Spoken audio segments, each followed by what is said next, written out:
quelques mots pour bon, le palmarès, c'est toujours le moment attendu du CITEVI. Rappelez que le jury du palmarès est co-présidé, et je les en remercie, par M. Pluvinage du CTIFL et par M. Van Ruys de l'IFV, ce qui montre bien notre volonté de défendre ardemment les deux filières présentes sur le salon, que ce jury est constitué d'une vingtaine de membres et qu'un réseau de 120 experts, avec notamment des internationaux, consultent les dossiers sur des aspects pointus. Nous avons reçu cette année plus de 80 dossiers et ils ont décerné, ce jury a décerné 22 médailles, et nous allons maintenant commencer par les grandes tendances, et je vais laisser la parole à monsieur Pluvinage. Bonjour à tous. Tout d'abord, je remercie le CITEVI de m'avoir proposé de co-présider cette manifestation. Peut-être dire un mot, puisque les fruits et légumes sont un petit peu la petite part de ce salon pour l'instant. J'ai cru comprendre que c'était en croissance importante.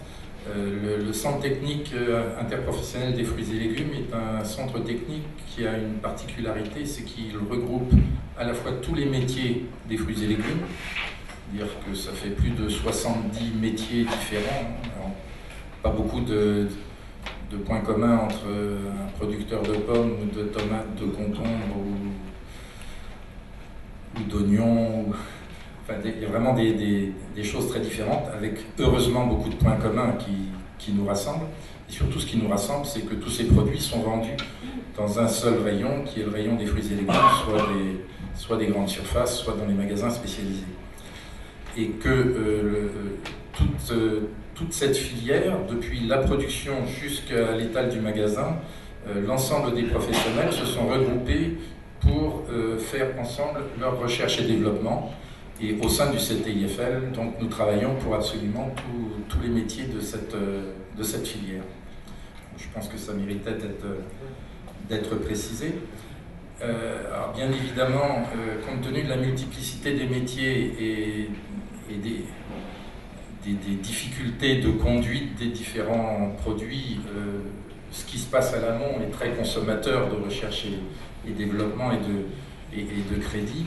Et puisque nous avons aussi la particularité de produire des biens qui sont directement consommés par le consommateur, il n'y a aucune ou très peu de transformation en dehors de quelques problèmes de stockage, de conservation et d'emballage. Il n'y a aucune transformation de nos produits. Donc à la fois on a une très grande visibilité du consommateur, parce que quand on parle d'une pomme, d'une poire ou d'une tomate, tous les consommateurs français savent ce que c'est. Et au niveau de la production, on doit donc être très sensible à toutes les préoccupations sociétales. Donc évidemment, nous sommes très actifs en matière de recherche et de développement dans ces domaines. Et puis deuxième chose, c'est que comme le produit il est donné en l'état au consommateur, et bien très souvent il est l'objet de beaucoup d'attention, et ce sont des produits qui nécessitent énormément de main-d'œuvre.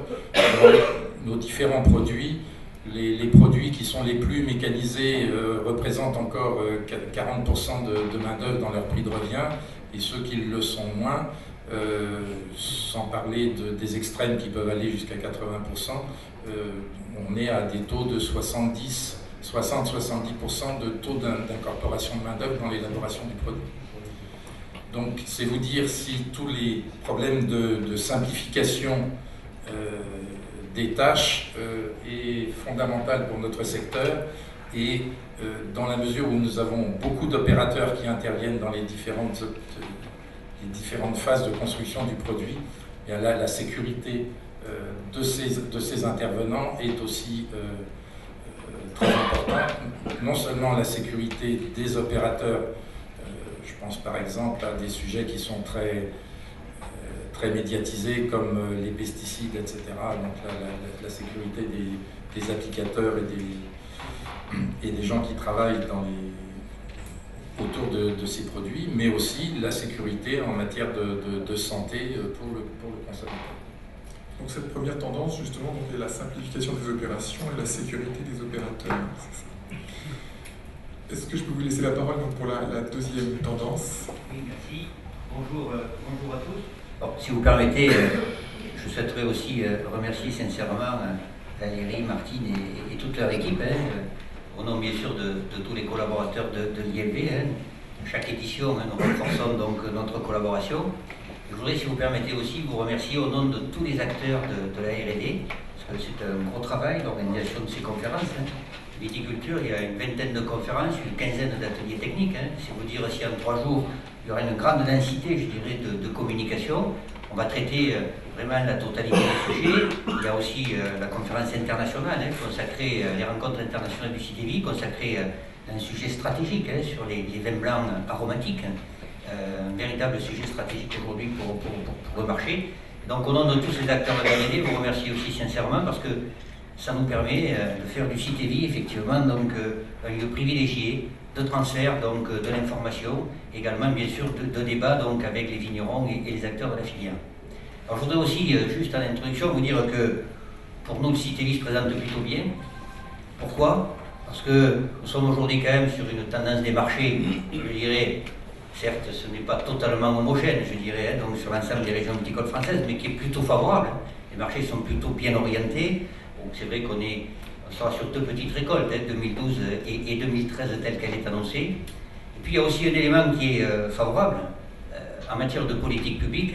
C'est aussi une organisation commune du marché du vin qui va consacrer la totalité de ses fonds. C'est un choix qu'a fait la filière vitivinicole française à l'investissement.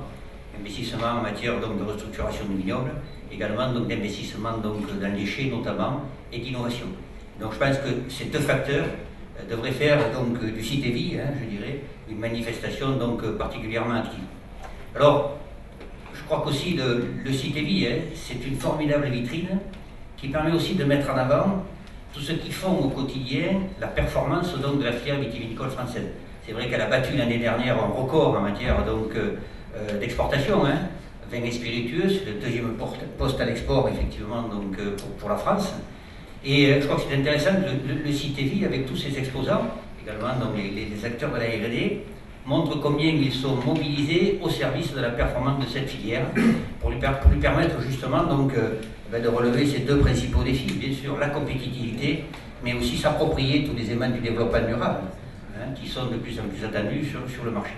Alors en matière d'innovation, pour ce qui est plus particulièrement donc, les questions donc, de maîtrise de la qualité, de viticulture de précision, nous sommes là effectivement donc, sur des tendances lourdes, avec la volonté donc, de l'ensemble des acteurs qui accompagnent cette filière, de toujours essayer bien sûr de mieux maîtriser donc, ces process donc, de qualité et de traçabilité. Alors ça démarre donc dès le plan de vigne, donc les pépiniéristes sont mobilisés dans ce domaine-là. C'est aussi en matière de viticulture de précision. Henri Pluvinage donc l'évoquait pour le secteur des fruits et légumes. C'est bien sûr aussi le cas pour la viticulture. Et c'est vrai que l'appropriation des nouvelles technologies, TIC, capteurs, géospatialisation, progressivement donc les équipementiers s'approprient donc ces nouveaux outils pour moderniser effectivement donc les appareils et notamment en matière donc de gestion donc du vignoble. Et puis ce qui apparaît assez fortement pour cette édition du CITEVI, ce sont la proposition d'outils qui vont permettre donc de mieux anticiper le potentiel qualitatif de la vendange. À partir du moment où on est sur un objectif donc, de profit de produit, il est extrêmement important que le vigneron, l'œnologue, anticipe effectivement donc, le process de vinification en ayant donc une appréciation la plus complète du potentiel qualitatif de la vendange. Et puis derrière, ce qui va être aussi un élément fort donc, du CITEVI, c'est le renforcement donc, des équipements, donc, des machines à vendanger. On a désormais donc, des machines à vendanger qui sont capables quasiment de traiter la vendange donc, avant effectivement qu'elle soit transformée au chai, avec les technologies donc, de triage embarqué, certaines donc, de l'égrappage et même la capacité de mesurer le potentiel qualitatif de la vendange donc, sur la machine à vendanger donc, elle-même. Et puis, tendance forte également, pour ce qui est donc des matériels de cave, c'est l'appropriation donc des nouvelles technologies, hein, donc de filtration, qui vont permettre aussi d'agir en matière donc de traitement des sous-produits, hein, de la vinification. C'est aussi un poste effectivement donc, qui est important donc, pour les acteurs de la filière vitivinicole. Et puis aussi des innovations donc, en matière de biotechnologie pour tout ce qui concernera donc, les entrants œnologiques. Voilà, très rapidement taillé donc, un certain nombre donc, de tendances lourdes, je dirais, en matière d'innovation dans ce domaine-là. Merci beaucoup. Et Monsieur Pluvinage, est-ce que je peux vous redonner la parole pour la troisième tendance? Et alors, la troisième tendance, c'est le développement durable. Alors aujourd'hui, c'est évidemment quelque chose qui est admis et connu par tous. Ce qu'il faut savoir, c'est que dans les centres techniques, on travaille sur le développement durable depuis de nombreuses années. Je me souviens que bien avant d'être président du CTRFL, ni même administrateur, dans les années 92, je cherchais à fédérer les producteurs de pommes qui travaillaient en production fruitière intégrée. Alors, à l'époque, ce n'était pas la majorité des producteurs comme aujourd'hui, mais c'est pour vous montrer que les préoccupations de développement durable sont anciennes, tout particulièrement dans les cultures spécialisées que sont la vigne et les fruits et légumes. Je pense que ce n'est pas suffisamment connu. Sur le plan médiatique, on est toujours confronté au revers de la médaille de ce que je vous disais tout à l'heure, à savoir que le consommateur sait très bien ce que c'est qu'une pomme ou une tomate, et donc il projette toutes ses peurs et toutes ses angoisses sur ce produit fini directement. Et bien souvent, tous les discours un petit peu alarmistes sur la nocivité des productions, etc., se focalisent sur des exemples de fruits et légumes, et ceci jusqu'au plus haut niveau. Il m'est arrivé de reprendre des chercheurs de l'INRA qui faisaient des grandes théories sur les systèmes qui prenaient comme exemple les fruits et légumes qui représentaient 1% de leur problématique. Parce que ça parle à tout le monde. Donc on est victime un petit peu de ça. Or, ce qu'il faut savoir, c'est que dans la pratique, on est dans des métiers qui se sont, bien avant les autres métiers de l'agriculture, préoccupés de développement durable, tout simplement parce que comme on fait des cultures spécialisées, on concentre la production, on a des quantités produites par unité de surface beaucoup plus importantes que dans les grandes cultures ou encore plus en élevage, et donc on a très vite été confronté à ces problématiques-là. Aujourd'hui, l'évolution, c'est que tout le monde ayant pris conscience de l'importance du développement durable, de plus en plus, on s'aperçoit qu'on ne peut pas traiter ce problème-là uniquement dans une filière donnée, mais que le travail de chaque filière a un impact sur les autres filières de production. Et vous entendez parler de plus en plus souvent de systèmes de production, de bassins de production, par exemple pour les problématiques de l'eau, on parle des bassins versants. Donc, de plus en plus souvent, au niveau technique, on est amené à travailler avec les différents instituts, alors de longue date avec l'IFV bien entendu, mais aussi d'autres instituts techniques agricoles sur ces problématiques de développement durable qui dépassent chaque filière de production. Merci beaucoup. On va passer à l'annonce du palmarès. Juste un petit mot avant, bien sûr. Vous pourrez poser toutes vos questions après, puisqu'on va bien sûr vous les présenter, les citations et les médailles ensuite. Et vous aurez bien sûr aussi dans la salle des experts donc du CTV qui sont là pour vous les commenter, répondre à vos questions si elles sont techniques, et des membres du jury, et bien sûr des primés, je pense, et des lauréats. Martine et Valérie, je vous laisse la parole donc pour les citations. Je ne sais pas si M. Van Ruys voulait dire un petit mot sur le développement durable, parce que je crois que cette troisième tendance est bien sûr dans la filière fruits et légumes, mais bien sûr sur la vigne et le vin, et qu'on voulait échanger un petit peu sur ce sujet. Alors, merci. Alors, rapidement, donc, développement durable et viticulture, je dirais que c'est un rendez-vous qui prend, je dirais, un éclairage particulier en viticulture, parce que la création de valeur, en matière de viticulture française, s'appuie essentiellement donc, sur l'origine et le terroir. Et donc le vin n'est pas un produit agroalimentaire comme les autres. Et donc il y a bien une filière qui a un peu cette ardente obligation de s'inscrire pleinement donc, dans le développement durable, c'est bien la filière vitivinicole. Alors on va retrouver à la fois le vigneron qui reçoit l'acheteur dans son caveau et qui va lui raconter donc un petit peu une histoire, il va lui parler de son terroir et de son souci effectivement, de cette gestion durable de ce terroir, de la biodiversité, de ses paysages.